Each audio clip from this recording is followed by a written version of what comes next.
بسم اللہ الرحمن الرحیم سورۃ الکافرون۔ سورۃ الکافرون اس سورے کی پہلی آیت ہی میں کافروں کو مخاطب کیا گیا ہے، اس لیے اس سورے کا نام کیا رکھا گیا ہے؟ کافرون ہے۔ رسول اللہ صلی اللہ علیہ وسلم نے اس سورے کو چوتھائی قرآن قرار دیا ہے۔ چوتھائی قرآن بولے تو 1/4 قرآن اللہ کے نبی صلی اللہ علیہ وسلم نے اس کو قرار دیا ہے۔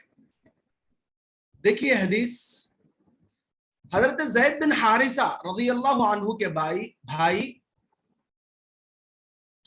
جبیرہ بن حارثہ سے روایت ہے کہ آپ صلی اللہ علیہ وسلم نے ارشاد فرمایا، سوتے وقت جب بستر پر لیٹ جاؤ تو اس پوری سورت کو پڑھ جاؤ، کیونکہ یہ شرک سے بیزاری کا اظہار ہے۔ اللہ کے نبی صلی اللہ علیہ وسلم کیا بولے؟ سونے سے پہلے اس سورے کو 3 مرتبہ پڑھو۔ کیوں؟ اس لیے کہ اس سورے کے اندر شرک سے بیزاری ہے، یعنی اللہ کے علاوہ کسی سے کچھ نہیں ہوتا، اور شرک یا جتنے کام ہیں وہ کام ہمیں پسند نہیں ہے، اس کا اظہار اس سورے کے اندر ہے۔ شرک سے بیزاری اس سورے کے اندر ظاہر کی گئی ہے، اس لیے اللہ کے نبی نے اس کو پڑھنے کا حکم فرمایا ہے۔ آپ صلی اللہ علیہ وسلم سے طواف کی 2 رکعتوں میں اس سورے کا اور قل هو اللہ کا پڑھنا ثابت ہے۔ اللہ کے نبی صلی اللہ علیہ وسلم طواف کے لیے جو 2 رکعت نماز پڑھتے نا، تو اس میں اللہ کے نبی صلی اللہ علیہ وسلم یہ 2 سورتیں پڑھتے تھے، سورۃ الکافرون اور سورۃ الاخلاص۔ جی، حضرت ابو ہریرہ رضی اللہ تعالیٰ عنہ نے ایک روایت میں فجر کی سنت میں آپ صلی اللہ علیہ وسلم کے ان دونوں سورتوں کی قرات کرنے کا ذکر کیا ہے۔ فجر سے پہلے 2 رکعت سنت نماز پڑھتے نا، تو اس میں اللہ کے نبی صلی اللہ علیہ وسلم سورہ کافرون اور سورہ اخلاص پڑھتے تھے بول کر حضرت ابو ہریرہ رضی اللہ تعالیٰ عنہ فرماتے ہیں۔ ہاں، اب یہاں پر دیکھیے مسلم یہ حدیث کی کتاب کا نام ہے۔ عن ابی ہریرہ بولے تو حضرت ابو ہریرہ رضی اللہ تعالیٰ عنہ یہ حدیث بیان فرما رہے ہیں اللہ کے نبی سے۔ یہ حدیث نمبر ہے 700 کتنا ہے؟ بولو کوئی۔ 726 جی۔ اس سورے کا بنیادی مضمون یہ ہے کہ ایمان کے لیے صرف اللہ کی عبادت کافی نہیں۔ ایمان کے لیے بیسیکلی اس سورے کے اندر کیا چیز بتائی گئی ہے اللہ کی طرف سے، وہ یہاں پر ہے۔ دیکھیے، اس سورے کا بنیادی مضمون یہ ہے کہ ایمان کے لیے صرف اللہ کی عبادت کافی نہیں ہے، غیر اللہ کی عبادت کا انکار بھی ضروری ہے۔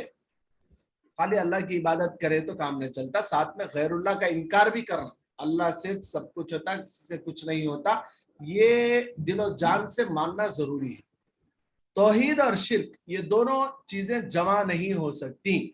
دونوں کو جمع کرنے کی مثال ایسے ہی ہے کہ کوئی شخص ایک ہی وقت میں روشنی اور تاریکی کو یکجا کرنے کی کوشش کرے۔ روشنی کو بھی اندھیرے کو اگر کوئی ملانا چاہے تو یہ پاسبل ہے کیا؟ ہو سکتا ہے کیا؟ نہیں۔ تو بالکل اسی طریقے سے توحید اور کفر، توحید اور شرک یہ دونوں جمع نہیں ہو سکتے۔ جی دیکھیے، بسم اللہ الرحمن الرحیم قل یا ایہا الکافرون، آپ کہہ دیجئے اے ایمان سے انکار کرنے والوں، اے ایمان سے انکار کرنے والوں یعنی کافروں، لا اعبد ما تعبدون، نہ تو میں اس کی عبادت کرتا ہوں جس کی تم پوجا کرتے ہو، جس کی تم پوجا کرتے ہو میں اس کی عبادت نہیں کرتا۔ وَلَا أَنْتُمْ عَابِدُونَ مَا أَعْبُدُ، اور نہ تم اس کی عبادت کرتے ہو جس کی میں عبادت کرتا ہوں، جس کی میں عبادت کرتا ہوں اس کی تم عبادت نہیں کرتے۔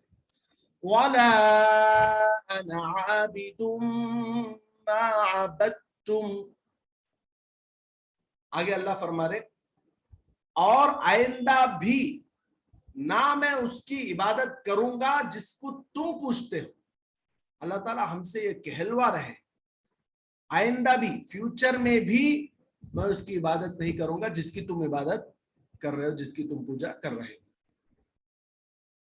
وَلَا أَنْتُمْ عَابِدُونَ مَا أَعْبُدُ, اور نہ تم.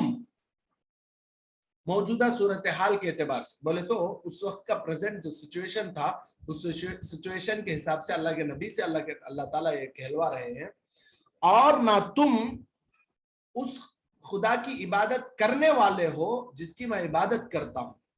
لَكُمْ دِينُكُمْ وَلِيَ دِينِ, تو تمہارے لیے تمہارا دین ہے اور میرے لیے میرا دین ہے. یہاں تک تو ہوگا ٹرانسلیشن, ٹھیک ہے. اب دیکھیے اس میں بہت آسان ہے, تھوڑا آپ لوگوں کو چھوٹا چھوٹا جو ورڈز کے اعتبار سے معنی سمجھنے کا ہے وہ میں آپ کو تھوڑا عادت کراتا ہوں. آپ لوگ دیکھیں, قل کے کیا معنی بولو؟ قل کے معنی بولو, آپ کہیے. قل معنی سپیک, بولو, کہو کے آتے ہیں, ٹھیک ہے. کیا بولے تو معمول بلانے کے واسطے یوز ہوتا, جیسے یا ایھا المسلمون یا ایھا الکافرون, اس طرح, ٹھیک ہے, بلانے کے لیے. الکافرون بولے تو کافروں کو کافر بولتے. تو دیکھیے کتنا سمپل ہے اس کا معنی. لا بولے تو کسے بولتے ہیں, ہم لوگ ورڈز میں پڑھے, لا بولے تو نہیں کو بولتے. آبدو میں عبادت کرنا, لا آبدو میں عبادت نہیں کرتا. ماں کے معنی بھی آپ لوگ پڑھے ہیں, اس کی تعبدون جس کی تم عبادت کرتے ہو. اس طرح ایک ایک سورے میں ایک ایک لائن میں اگر آپ لوگ غور کریں گے تو آپ لوگ جو ورڈز کا ٹرانسلیشن پڑھ رہے نا 80% آف قرآنک ورڈز کا, وہ اگر آپ لوگ اچھے طریقے سے یاد کر کے رکھیں گے اور اس کو یہاں پر میچ کر کے دیکھیں گے تو ہر سورے کا میکسیمم ترجمہ آپ کو یوں ہی آ جائے گا پڑھنے کے لیے. جی اب آئیے دیکھتے ہیں تفسیر. رسول اللہ صلی اللہ علیہ وسلم نے یہ سورہ کب نازل ہوا, کیا نہیں, اس کا بیک گراؤنڈ دیکھتے ہیں. رسول اللہ صلی اللہ علیہ وسلم نے جب مکے میں لوگوں کو اسلام کی طرف دعوت دینی شروع کی تو اگرچہ ایک مختصر تعداد ہی نے اسلام قبول کیا, بہت کم لوگ ہی تھے جو اسلام قبول کیا, لیکن مشرکین کی بڑی تعداد کا بت پرستی پر یقین متزلزل ہونے لگا. اسلام ذرے ذرے قبول کرے تھے, لیکن بہت سارے مشرکان جو اسلام قبول تو نہیں کرے تھے لیکن ان کا جو بت پرستی پر ایمان تھا نا وہ کم ہونا شروع ہوا. متزلزل بولے تو ہلنے لگا, اس میں زلزلہ آیا, مطلب وہ ہل گیا, ان کا یقین اوپر نیچے ہونے شروع ہو گیا. ان کے ذہن میں یہ سوال اٹھ کر کھڑا ہوا کہ ہم جس مذہب کی پیروی کر رہے ہیں کیا واقعی یہ سچا مذہب ہے؟ یہ سوال خود بخود ان کے دماغوں میں پیدا ہونے لگا.